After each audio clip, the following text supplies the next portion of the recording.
So I finished PA school and I started working in the NICU, and I did kind of like a pseudo residency.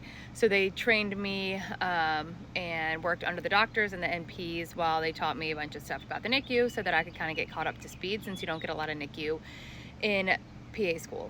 And then as I was learning, I realized that no amount of self-study or being taught by the doctors was going to get me to where I wanted to be in terms of education and being able to manage the patient population. So I actually thought about going back to medical school, or kind of going right after PA school initially, but then I decided, I love the NICU, this is a great position, I love this role, so I'm just gonna work and see how I feel. And it was in that first 6 months where I was like, uh-oh, I should go back. And so I still had to take some prerequisites. I think I had to take like physics and an organic chemistry maybe, or biochem, something like that. So I actually just did that at my local community college, and then in the meantime was studying for the MCAT. I want to say I took the MCAT in the spring-ish time after I graduated from PA school, and then applied somewhere along that line, somewhere in the fall, did the interviews that following fall for medical school, and then found out I was accepted, I guess, shortly thereafter. So I was in medical school. I was actually still able to work on the weekends. So some of the coursework was similar from PA school to medical school.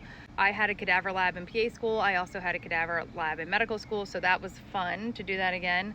But the first year I was able to work weekends. Second year I did for a lot of second year, and then as it came closer to time to study for STEP, I cut back the hours I was working. And then residency and fellowship were a beast for their own reasons, but I'm happy with the decision I made. I think being in such a specific field, it was important for me to know more information and have a greater understanding. I don't know if I would have gone back had I gone into primary care or something like that, just because you are very well trained to kind of primary care roles for a PA through PA school. And I have friends that are in urgent care and love it, and they have a great position. So if I had liked something like that, there's a high chance that I would have stayed working as a PA. Hopefully that's helpful and wasn't too long-winded for an explanation.